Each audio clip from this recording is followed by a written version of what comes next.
नमस्कार दोस्तों, एक नई लर्निंग के साथ हाजिर हूँ और आज की लर्निंग में एक टेक्सटाइल इंडस्ट्री से बिलोंग करने वाली कंपनी को लेकर चर्चा करेंगे। छोटी सी कंपनी है और कंपनी के क्या पोटेंशियल्स क्या कह पाती है, क्या इनकी ग्रोथ लेवल को लेकर कुछ सपोर्टिंग बात कहती है या फिर ऐसे आंकड़ा जहाँ पे फ्यूचर की बातें भी शामिल हो और निवेशकों का इंटरेस्ट भी जानेंगे इसमें क्या कहना चाहती है निवेशकों का इंटरेस्ट और किस अकॉर्डिंगली कहना चाहती है, उसको भी समझने की कोशिश करेंगे।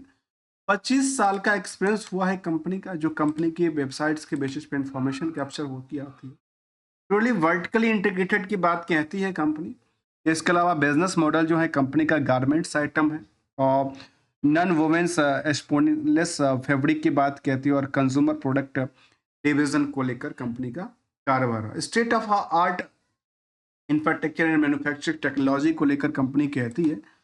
मार्केट में इन कंपनी का जो निवेशकों के अंदर इंटरेस्ट है वो करीब करीब 28 से 30 हजार, मैं ये कह सकता हूँ कि 25 से 30 हजार निवेशकों का इस कंपनी में से जुड़ाव है। और इस जुड़ाव के कगार में यदि हम उन पार्टों को समझें तो आज भी यहाँ पे देखने को मिलता है कि बुक वैल्यू से जो स्टॉक की प्राइस है बहुत ज़्यादा रफली जंप नहीं किया है, 140% की मूव किया है। अल्टीमेटली यदि कंपनी के इंट्रिंसिक वैल्यू को देखें तो निगेटिव इम्पैक्ट डालती है सेरेंट बैटरी, क्योंकि अर्निंग पर शेयर करीब 7.5 रुपए के आसपास नुकसान में चल रही है। लेकिन इंडस्ट्रियल के पी के मुताबिक अपनी हमने फाइंड आउट किया कि आखिर कौन सी ऐसी कंपनियां हैं जहां पे निवेशकों का इंटरेस्ट तो तगड़ा है पर वो अपने इंडस्ट्रियल के बेसिस पे उनका खुद का स्टॉक परफॉर्मेंस बेटर बनती जा रही है, पर वो स्टॉक जो है काफ़ी ज़्यादा क्राउडेड है। और अर्निंग का सवाल हम देखे हैं जिसमें कहती है कि number of share 8 crore 57 lakh के आसपास कहती है। करंट मार्केट की प्राइस यदि 32 रुपये के आसपास कहती है, जबकि हायर टू हायर 45 से लगता है कि सीधे नीचे बॉटम की तरफ निकली है। मार्केट कैप 274 करोड़ का है और मार्केट में कुछ ऐसी पॉइंट जहां पे प्रमोटर के पास कंट्रोल तो है 70% का, लेकिन उसमें से 17% की होल्डिंग को उन्होंने प्लेज करके रखा, जो उनको क्या दिखाती है, डिमेरिट दर्ज कर। आरओई आरओसी की आंकड़ा को चर्चा करना नहीं लगता क्योंकि निगेटिव इम्पैक्ट डालती है। डेट टू इक्विटी काफी ज्यादा रहा, 0.43 का नंबर कहता है। करंट रेशियो के नंबर भी 1.3663 का नंबर दर्ज करती है। क्या यही सब जानने के लिए हमने यहाँ पे इतना सारा हाईलाइट किया? जी नहीं जी, ये सब एक ही झलक में निकल जाती है। आखिर जानेंगे क्या? जानने की कोशिश करेंगे जो नेट इनकम मार्जिन हुआ उसका आंकड़ा क्या कहती है, सेल्स के मुताबिक जो आउटस्टैंडिंग बैलेंस था वो क्या कहती है, जो जो कंपनी ने प्रॉफिट बुकिंग किया उसके मुताबिक जो मार्केट में उधार पड़ी हुई पैसा था उसका क्या हिसाब होती है, उसका परसेंटेज क्या है, नंबर ऑफ डे का लेकर आंकड़ा क्या कहती है। जहां तक स्टॉक प्राइस का सवाल है वो तो मार्केट में अप डाउन चलती रहती है, मार्केट में डिमांड सप्लाई, क्योंकि स्टॉक मार्केट में कुछ अलग अकॉर्डिंगली काम होता है। और जो मार्केट खुद का कंपनी कारोबार अपना खुद का करता है, स्टॉक मार्केट की कारोबार तो ब्रोकर और बाकी आम निवेशक के लिए जुड़े होती है। यहाँ पे हमने देखा कि पिछले 1 साल के दौरान में मार्केट में अच्छी खासी रैली के साथ मार्केट में लगातार प्रॉफिट बुकिंग का सिलसिला देखने को मिला, जबकि 5 साल में ओवरऑल 300% की उछाल भी क्रिएट कर चुका है। लेकिन ऊपरी सतह से यदि आप देखें हायर टू लोअर तो कह सकते हैं करीब 50% की डिस्काउंट भी चल गई, मार्केट में डिस्काउंट पे रेट निकल के आई है। जहां तक इनका ईयरली सवाल है डेटाबेस का, तो कंपनी का जो डेटाबेस कहता है तो जो नेटवर्थ का पोजीशन था वो अप डाउन के साथ रहा है। प्रॉफिट जो अच्छी खासी हो रही थी सेल्स को 2022 तक में, वो सेल्स सीधे 23 में गिर गया और 24 में दोबारा गिरती नजर आई और उसी रेंज में निकल के, जबकि क्वार्टरली डेटाबेस कहती है जो यहाँ पे 1-2 क्वार्टर तो सस्टेन कर रही थी, उसके बाद मार्केट ने डिप लिया, तो डिप लेते लेते दोबारा मार्केट ने अप डाउन के सिचुएशन में हमने वाई में देखा कि 60% से लेकर के गिरावट तो नेट इनकम साइड में 100% की वृद्धि, ये भी दर्ज कर।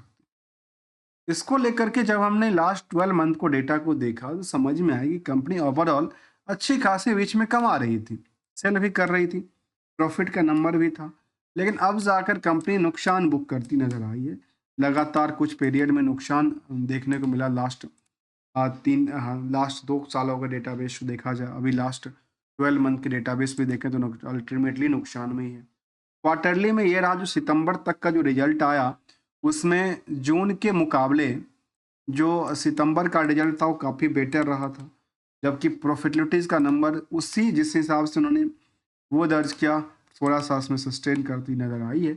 इंटरेस्ट की बर्डन थोड़ा सा ज़्यादा सताती है इनको, जबकि अदर सोर्स ऑफ इनकम कई बार लगातार नुकसान ही बुक करती है। आखिर कौन सी कारोबार करती है कंपनी जो उनकी अदर सोर्स ऑफ इनकम में लगातार नुकसान ही झेलने को मिलता है?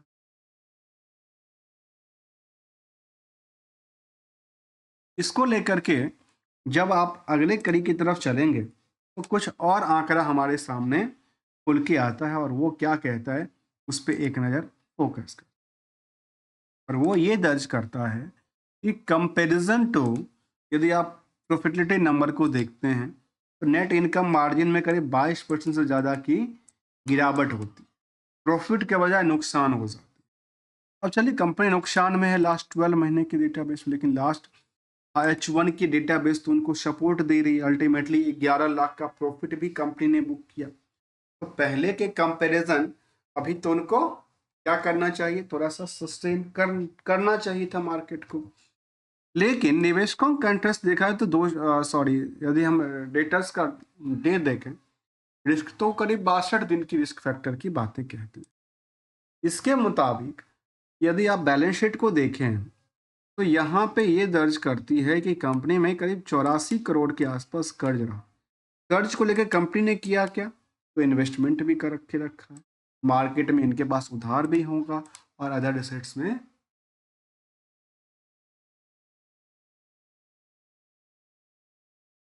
काफी सारे पैसे भी पड़े हुए नजर आते हैं। इसके अलावा यदि हम इनके कुछ और पहलू की तरफ ध्यान दें तो वो ये दर्ज करती है कि सीजीआर के बेसिस पे जो कंपनी का सेल्स उस हिसाब से परफॉर्मेंस नहीं किया। सेल्स में देखना को मिला, परफॉर्मेंस नहीं किया तो स्टॉक प्राइस में प्रॉफिट भी परफॉर्मेंस नहीं किया। इसके मुताबिक ये इनका रिटर्न पे सपोर्ट नहीं दे रहा था। मुताबिक पी के मुताबिक देखा जाए, पीयर्स के मुताबिक, तो इसमें जो इसी सेक्टर की अदर अदर कंपनियां हैं उसके मुकाबले यहाँ पे निवेशकों का इंटरेस्ट काफ़ी बुल रहा। जो सोचने वाली बात है, अर्निंग पर शेयर यदि निगेटिव भी है तब भी 400 टाइम्स के मुताबिक यहाँ पे भीड़ रहा है, जबकि कुछ अच्छी इनके फेवरेबल भी बातें कहते हैं, कुछ इनफेवरेबल भी कहती है, और इनको हमने देखने की समझने की कोशिश किया। इसके बिजनेस में, एक्सप्लोर बिजनेस में कहते हैं कि नॉन वुमेन्स स्पूनलेस फैब्रिक की बातें कहती है। इसके अलावा कंज्यूमर प्रोडक्ट वाइप्स की बात कहती है। इसके अलावा कहती है कि गारमेंट्स आइटम भी डील करती है कंपनी।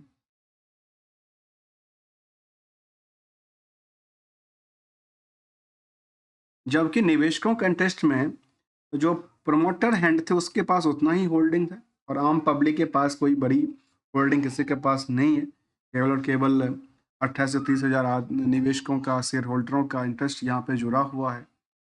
चार्ट एनालिसिस हमने देखा और as on the performance level देखा तो कुछ पीरियड में अच्छी खासी रैली भी क्रिएट किया था, दोबारा भी लास्ट पीरियड से थोड़ा सा सस्टेन करने की कोशिश में लगा हुआ है। कहावत है एक सिंपल सी मार्केट को लेकर के, जो यदि मार्केट में अच्छी खासी दे रही है तो फिर दिक्कत क्या, नहीं दे रही है तो फिर अपनी संपत्ति को बचाना भी चाहिए, अपने कैपिटल को बचाते भी रहना चाहिए, और नहीं तो फिर मार्केट में पैसे वसूलना भी चाहिए, ऐसा कहते हैं। मिलेंगे कुछ नई स्टडी के साथ। यदि आपको अच्छा लगा हो तो वीडियो को लाइक, चैनल को सब्सक्राइब भी कर सकते हैं। तब तक के लिए थैंक्स फॉर द ज्वाइनिंग।